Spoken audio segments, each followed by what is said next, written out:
Des dictateurs impitoyables, une IA consciente dominant l'humanité, des super-vilains meurtriers, des monstres se nourrissant de la peur des enfants. Même eux ont besoin d'amis, ou plus précisément d'acolytes. Hé, Arop! Va-t'en! D'accord, je ne te dirai pas mon idée. D'abord, il y a les personnages vraiment gentils qui aident les méchants seulement de façon indirecte ou involontaire.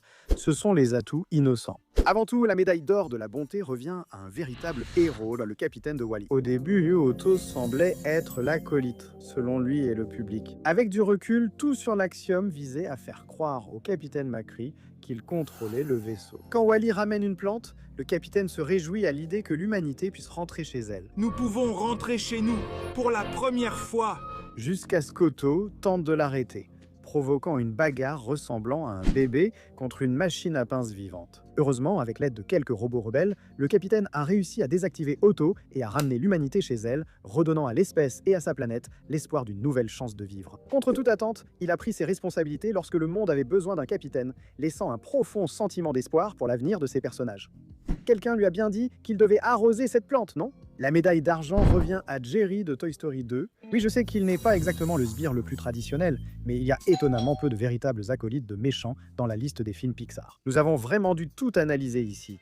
Vous vous souvenez peut-être que ce monsieur âgé joue aux échecs seul dans le parc. Mais dans Toy Story 2, on découvre qu'il a un boulot plutôt sympa en tant que nettoyeur professionnel d'antiquités. Il restaure le vieux Woody usé pour qu'il retrouve son état d'origine comme neuf. Le spécimen est-il prêt à nettoyer? Il est venu réparer Woody à la dernière minute et selon les réalisateurs, il n'a même pas fait payer Hal car il a adoré travailler sur ce jouet rare. Vu la pauvreté d'Hal à la fin, je suis sûr qu'il a apprécié. Dans le même ordre d'idées, pour conclure cette section, il y a l'inspecteur sanitaire de Ratatouille. Ce film où un rat veut cuisiner dans un restaurant chic fait voir l'inspecteur sanitaire comme un antagoniste innocent, ce qui est dommage. Cet homme est sympathique, il fait juste son travail. Il n'est ni vantard, ni cupide, ni un fanatique comme Dubois. Dans Madagascar 3, il fait littéralement juste son travail en inspectant une infestation de rats. Et grâce à sa voiture qui tombe en panne sans raison, il est récompensé pour son dur labeur en étant kidnappé et retenu en otage par une horde de rats. Je ne dis pas que ce serait bien, mais s'il y a quelqu'un qui peut devenir un exterminateur trop zélé, c'est lui. Passons maintenant aux personnages qui avaient un peu besoin de rédemption et l'ont obtenu. Voici les sbires rachetés.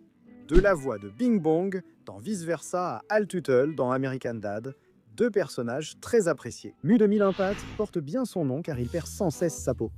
Le petit frère de Sauterelle est bavard, sympathique et un peu idiot. Il reçoit l'une de nos médailles les plus affectueuses du centre Darwin. La maladresse de ce gars est la seule chose qui détend l'ambiance inquiétante que Sauterelle crée dans chaque scène. Les sauterelles mangent la nourriture, les oiseaux les mangent. À cause de ses manies agaçantes, pour Sauterelle, pas moi, il survit seulement grâce à la promesse de son frère à leur mère mourante de ne pas le tuer. Histoire très touchante. Franchement, comment pourrais-tu envisager de tuer ce gars? Même s'il est une sauterelle, Maul n'est pas méchant. Il ne fait rien de mal sauf effrayer parfois les fourmis. Et il tente même de dissuader Hopper de retourner les voir. C'est aussi le seul qui n'abandonne pas complètement Hopper pendant la contre-attaque des fourmis. Il se cache dans les buissons au lieu de simplement s'enfuir. C'est d'autant plus noble vu comment Hopper le traite. Il a mérité ce nouveau départ avec le cirque. Inutile de se taire. Jaloux des 4 premiers, voici l'envie de Vice Versa 2. On peut dire que toutes les nouvelles émotions accompagnent l'anxiété, mais l'envie est celle qui la suit le plus souvent. C'est une meilleure Riley. Riley ne sera pas seul l'an prochain. Sans compter qu'il a le moins de réserve pour les réaliser. Envie, incarnation de la jalousie, désire tout ce qu'elle voit, que ce soit cheveux, vêtements ou popularité d'autrui. La jalousie est un aspect dangereux de l'adolescence. Pourtant, elle n'essaie pas de saboter complètement la vie de Riley et, ironiquement, elle semble avoir beaucoup plus de contrôle sur ses impulsions que l'anxiété. Malgré tout, je pense qu'elle mérite la médaille du centre de l'envie, sans raison particulière d'ailleurs. Ensuite, Chicho et Guido de Luca arrivent ensemble. Pourquoi sont-ils amis avec un perdant comme Hercule? Était-ce par manque d'estime de soi ou par pitié? Parce qu'ils ont remarqué que littéralement tout le monde le déteste? Quoi qu'il en soit, ils comprennent parfaitement pourquoi tout le monde le déteste. À la fin du film, lassés du harcèlement d'Hercule, ils le trahissent en le poussant dans une fontaine. Humiliant et abîmant son pull en laine. Je suppose que c'est une forme de rédemption, mais cela n'efface pas qu'ils étaient prêts à tricher et à harceler pour Hercule, qui semblait n'avoir que peu d'autorité puisqu'il a été trahi si facilement. Soyez enfin utiles dans vos vies pathétiques. Quand même, je ne peux pas dire qu'ils aient fait quoi que ce soit d'aussi grave que ce qu'on a vu chez les pires méchants de Pixar. Après tout, ce ne sont que des enfants. Après eux, voici Ken, premier des nombreux sbires de Lotso Huggin abordés aujourd'hui. Ken n'est pas seulement Ken, c'est aussi un criminel politique repenti à la garderie Sunnyside. Il est l'un des alliés les plus fiables de Lotso. Il n'a aucun problème à aider à emprisonner et même à torturer des jouets considérés comme des obstacles à ses plans, même s'il finit par goûter à sa propre médecine plus tard. Ken semble masochiste, car la torture indirecte de Barbie n'a pas diminué ses sentiments. Son amour pour elle l'a finalement racheté. Quand je te regarde, je sens qu'on était faits l'un pour l'autre. Quand Lotso jette les jouets à la poubelle, Ken supplie d'épargner Barbie, mais il finit lui aussi à la poubelle avec elle. Finalement, il devient chef de Sunnyside avec Barbie, prouvant qu'il n'était pas si mauvais. Je l'aurais mieux noté, mais il ne s'est racheté que par amour pour Barbie. L'amour fait ressortir le meilleur chez les gens, mais le fait que toute sa rédemption repose là-dessus lui vaut la médaille du dernier centre. D'un homme de main à un bébé de main. Ensuite, nous avons Gros Bébé. En tant que force de frappe de l'opération de Lotso, Gros Bébé c'est un gros bébé. Un vraiment gros bébé, assez grand pour intimider et arrêter n'importe quel jouet que Lotso lui demande. Il a l'esprit d'un bébé, même en étant un jouet. Ce qui joue sur le fait qu'il soit manipulé psychologiquement par Lotso, qu'il a trompé en lui faisant croire qu'il n'a jamais eu de maman qu'il aimait. Elle ne t'a jamais aimé, ne sois pas un bébé. Heureusement, quand Lotso fait sa petite crise en disant que les jouets ne sont que des déchets en attente d'être jetés, Bébé Géant est assez gentil pour accélérer le processus pour Lotso. Voyant l'excitation de son vieil ami, il le jette dans la benne à ordures comme il se doit. Quel gentil bébé, j'espère qu'il va bien. Pour clore cette catégorie, il y a Mirage des Indestructibles. En tant que méchante secondaire du film, Mirage était la bras droit et la petite amie de Syndrome. On ne comprend pas comment Syndrome a séduit Mirage, mais tant mieux pour lui. Il a gâché sa chance avec elle en laissant Monsieur Indestructible la menacer sans l'aider, perdant ainsi son affection et sa loyauté. La prochaine fois que tu prends un risque, mise ta vie. Mirage finit par aider les Parts à vaincre Syndrome, prouvant son changement de cœur après avoir été méprisée par son amant. Mais en mettant de côté le fait qu'elle aurait pu faire bien mieux, on peut se demander jusqu'où elle serait allée si Syndrome ne l'avait pas trahi. Mirage a tout de même aidé un tueur en série à éliminer de nombreux super-héros. Elle reste dans notre catégorie des personnages rachetés uniquement car elle devait initialement être une alliée des héros dans le deuxième film. Le projet a été abandonné suite au décès de sa comédienne de doublage. On sait donc qu'elle devait devenir gentille après le premier film. C'est assez pour ne pas la placer en bas de la liste. Voici des acolytes parfois discutables, mais pas totalement mauvais, juste un peu. Les robots intendants de Wall-E sont les premiers de cette catégorie.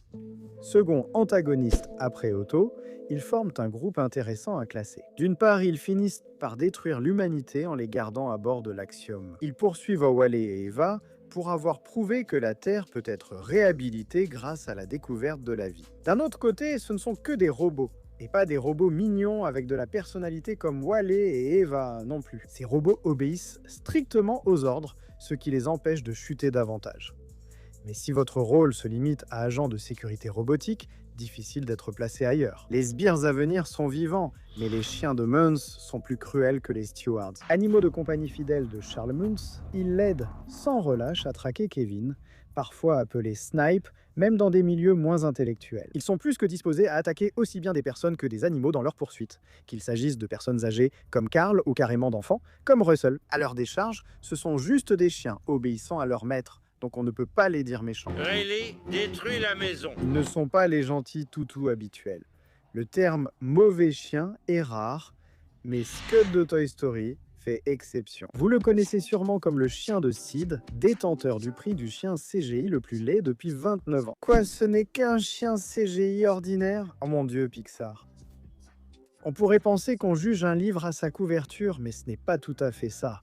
Scud, c'est clairement le chien de Sid. Si son regard effrayant se pose sur quelque chose, c'est sûrement qu'il veut le déchirer. Il est prêt à renverser les enfants entre lui et ses cibles. Après que Sid ait découvert que ses jouets étaient vivants, Scud voulait toujours les traquer et les déchirer. Et comme il voit réellement les jouets bouger, c'est bien pire que Sid qui se contentait de bricoler avec eux sans connaître la vérité. En conclusion, gardez Scud à au moins 15 mètres de moi en tout temps. Merci. À côté du podium célèbre, on trouve les Benson de Toy Story 4. Ces marionnettes de ventriloques conscientes, que je ne nommerai pas, servent fidèlement Gabi Gabi et obéissent sans hésiter. Gabi Gabi est tellement égoïste que c'est moralement discutable. Ensuite, il y a le fait qu'elle... Bon, je vais le dire, à chaque fois qu'elle apparaît, Elle essaie littéralement de forcer un homme à donner un de ses organes. Je veux juste parler. Oui, avec mes bottes vocaux. Aider quelqu'un à faire ça, c'est une folie que la loyauté ne rachètera pas. Au moins, il n'essaie pas d'invoquer des monstres d'un livre de Jack Black. C'est déjà ça. Nous arrivons donc à notre dernier trio. Voici les véritables sbires du mal. La médaille de bronze revient au singe de Toy Story 3. Je reconnais, c'est un grand travailleur.